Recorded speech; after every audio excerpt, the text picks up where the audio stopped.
12 de julho, dia de São Nabor e São Félix, soldados romanos e mártires. De origem norte-africana, os soldados Nabor e Félix chegaram a Milão, no século IV, para servir o exército de Maximiliano.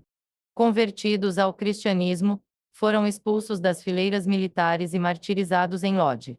Seus restos mortais foram transferidos para a Basílica de Santo Ambrósio, em 1799. Santo Ambrósio, bispo de Milão, é o autor do hino Victor Nabor, Feliz Pi, que se tornou o fundamento histórico da figura dos três mártires Vittore, Nabor e Félix. Sim, existem três mártires, segundo Ambrósio, mas Vittore é comemorado sozinho em 8 de maio, enquanto Nabor e Félix em 12 de julho.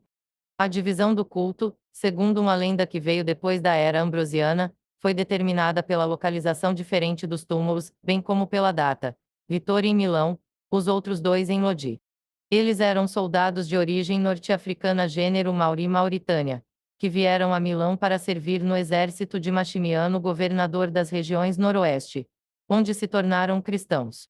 Em 297, a perseguição contra os cristãos já havia explodido no Oriente, especialmente contra os pertencentes à força militar. Maximiano também, seguindo o convite dos governadores do leste, deu ordens para realizar a purificação em seu exército. Os três soldados desertaram e depois foram julgados e sentenciados à morte, mas a sentença não foi executada em Milão, e eles foram transferidos para Lodi Vecchio Laus Pompeia e executados lá por decapitação, para alertar a comunidade cristã próspera do local. Supõe-se que após o ano 311 os corpos dos três mártires foram transferidos para Milão e colocados separadamente em duas basílicas de cemitérios. Vittore no que mais tarde seria incorporada na Basílica de Santo Ambrósio, Nabor e Félix na basílica chamada mais tarde Naboriana. No reconhecimento dos corpos de Santos Gervásio e Protásio de 386, disse que eles estavam na basílica onde Nabor e Félix desfrutavam de grande culto popular, um culto muito difundido pelos milaneses até o final do século IV.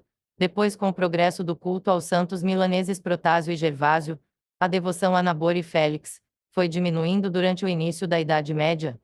Depois de 1249, a antiga Basílica Naboriana foi confiada aos franciscanos, que a renovaram completamente, propondo o culto dos mártires ali enterrados. De fato, os Estatutos de Milão de 1396 estabeleceram que 12 de julho era um dia de festa para a cidade, preceito que Carlos V aboliu em 1537. Em 1258 os dois mártires foram transferidos para a nova igreja. Em 1472 havia uma posição diferente dos corpos colocados junto com o novo altar.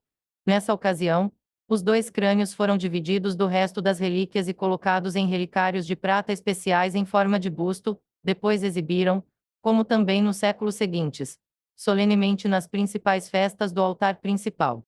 Em 22 de janeiro de 1799, as relíquias foram transferidas para a Basílica de Santo Ambrósio, porque a antiga basílica cristã foi suprimida. Nesse período, os dois bustos com caveiras desapareceram, e só foram encontrados 160 anos depois em um antiquário em Namur, na Bélgica. O então arcebispo de Milão, Cardeal Montini, futuro Papa Paulo VI, ordenou seu retorno com honras solenes, primeiro em Milão e depois em Lodi Vecchio.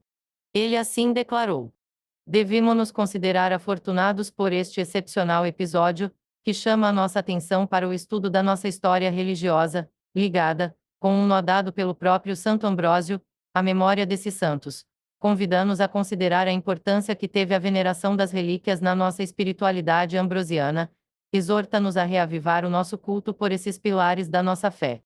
O culto voltou a ficar intenso, os santos são geralmente representados com a armadura dos soldados e a palma do martírio, em vários lugares sagrados da diocese